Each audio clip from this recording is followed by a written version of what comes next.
El término cholo suele estar asociado a la raza y al color de la piel, y no siempre es así. Ser cholo en el Perú más bien es ser un sujeto sin identidad definida que se ve en relación al otro, que a veces se enorgullece de lo que es y otras no, que vive sus pasiones en torno al racismo, la marginación y la exclusión, un sujeto que cambia, que transita constante por la historia y que es finalmente la base de la nación. Más allá de ser un sujeto ajeno y extraño, visto muchas veces desde la teoría, el cholo es la definición misma de nosotros. Es lo más cercano a ser peruano. Y genéricamente se denomina cholo la persona que tiene una procedencia indígena y que ha migrado a la ciudad. El cholo es eminentemente citadino. Se asume que tiene un mundo cultural que combina elementos de las tradiciones andinas y elementos de la modernidad incorporados vía la cultura urbana. El cholo aparece siendo una figura individual, ¿no? El cholo en el siglo XIX es ese serrano que es traído a la costa, principalmente en Lima, como empleado doméstico. Entonces es la figura del cholito, es la figura de una persona que está acostumbrada a una autoridad, a un acatamiento de la ley, en un medio como el limeño, donde florece una cultura criolla que es más bien una cultura de la transgresión, ¿no? Entonces la idea es que el cholito poco a poco va avivándose, va aprendiendo del medio urbano el transgredir, ¿no? El burlar la ley, ¿no? Jorge Bruce ha presentado hace muy poco el libro Nos habíamos choleado tanto, un análisis del problema racial en el país. Es un homenaje a una película memorable para la gente de mi generación, sobre todo de Héctor Escola, y para los cinéfilos, que se llama Nos habíamos amado tanto, Xerábamos tanto amate. Es una comedia agridulce muy hermosa, pero además por el juego de palabras. El juego de palabras con choleado y amado traduce la ambivalencia que hay. Los peruanos nos podemos cholear con mucho desprecio, con toda, digamos, la gama de odios del racismo, o, como todos sabemos, nos podemos cholear con cariño, con intimidad y hasta en las relaciones más íntimas. Uno cholea con cariño a su hijo, a su esposa. Entonces hay también un germen ahí de esperanza para mí.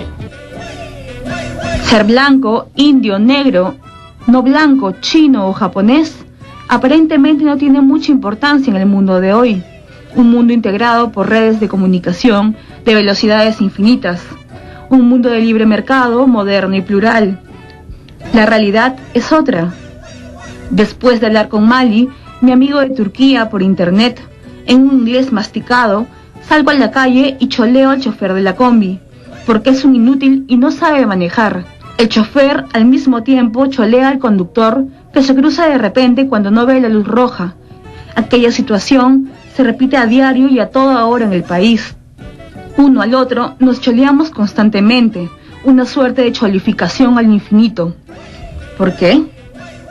En las sociedades poscoloniales, como las nuestras sociedades que fueron colonia, el racismo es contra una mayoría y por lo tanto el cholo es todo integrante de esa mayoría. Quiero decir con esto que puede ser autodefinido como indio, como mestizo, como negro, como chino, como lo que se quiera.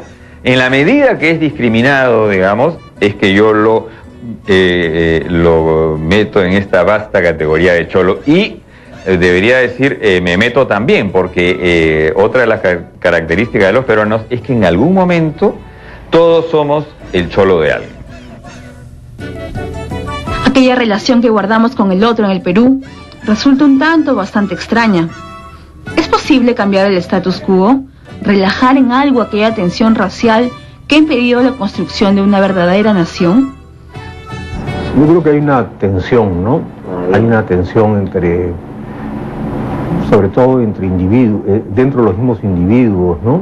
Dentro de esta jerarquización que no pone grupos, sino pone a individuos, ¿no? Como acá tenemos más que el racismo en Estados Unidos, donde hay dos grupos, o en Sudáfrica, acá más que grupos hay una mirada de individuos distintos, ¿no? Que se maltratan en función de que se consideran más o menos bonitos, más o menos inteligentes, más o menos cultos, ¿no? Entonces, Creo que la discriminación sigue siendo muy fuerte en el país, ¿no? Y el elemento racial es uno dentro del conjunto, ¿no? Porque el elemento racial no va por sí solo, sino va acompañado del elemento económico y el elemento cultural, ¿no? Fui a Cuba y encontré que los niños y los adolescentes de los distintos colores se mezclaban sin que aparentemente el color de la piel o los rasgos interesaran, ¿no?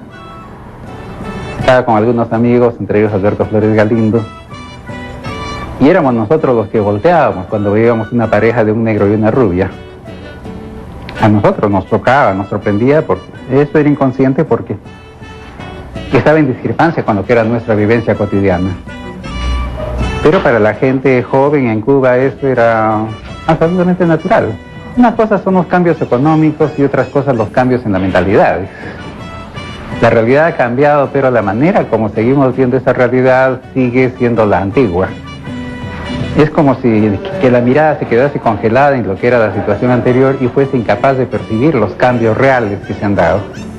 Y muchos de los conflictos que vivimos a ese nivel se dan por ese choque entre cambios objetivos y dificultad subjetiva para asumir esos cambios. Pregunta, ¿usted está de acuerdo con la siguiente frase? Hay gente que ha nacido para mandar y hay gente que ha nacido para obedecer, y la mayoría responde que está de acuerdo con eso, ¿no? Entonces a eso me refiero yo, que este criterio de jerarquización que es compartido, que es aceptado, se derrumba progresivamente a partir de la década de los años 50, 60, ¿no? ¿Por qué creo yo que ha habido cambios? Yo creo que lo más importante a nivel de los cambios es que, entre comillas, los jerarquizados, los que intentan ser subordinados sobre la base de esta estratificación con criterio étnico, pues básicamente se han revelado en términos de asumir como válido este criterio. Esta rebelión es parcial, por supuesto. Yo diría que algunos que están más, entre comillas, empoderados podrán efectivamente hacer valer sus derechos. Otros tendrán una suerte de resistencia pasiva, no compartirán el criterio, pero no pueden hacer nada para revertir la situación. En la medida que seguimos siendo una sociedad de diferentes categorías, a pesar de que yo se admito que se ha mejorado y que hay cambios democratizadores, lo cierto es que no tiene el mismo derecho. Pues la encuesta de Demus del 2005 lo decía con toda claridad. Entre una campesina quechohablante, ¿no es cierto?, que acude a hacer una gestión al juzgado, ¿no?, y un ejecutivo de un banco importante, de un alto ejecutivo de un banco importante con una apariencia étnica blanca, que acuden a hacer la misma gestión, no me digan que los van a atender de la misma manera y que van a tener el mismo resultado, la misma celeridad, el mismo trato, etcétera, etcétera, etcétera, ¿no es cierto? Entonces lo primero es que los derechos sean respetados. La Defensoría del Pueblo acaba de hacer un documento sobre eso donde queda muy claramente demostrado, ya no son las opiniones de Bruce o de Tanaka o de algún intelectual, sino que son realmente constataciones in situ de cómo se discrimina en el trato y en la atención. No solamente, por supuesto, por racialización, por género, por situación económica, etcétera, pero el problema racial es uno de los más graves. Entonces, lo primero es que los derechos sean respetados. El tema de la choledad y el racismo es un tema sumamente complejo, eso está claro. Más importante que las cuestiones teóricas es aceptar que este es nuestro país, tal cual. Aquí nuestra piel es oscura y nuestras piernas son cortas. Por más cánones extraños que nos venda la publicidad, esa es la realidad. En los medios de comunicación viven personajes imposibles de reproducir en los vientres de las madres serranas. Aquellas lánguidas mujeres nórdicas de los carteles de Saga y Ripley poco tienen que ver con nosotros. ¿Llegará el momento de aceptarlo? ¿Llegará el momento de aceptarnos?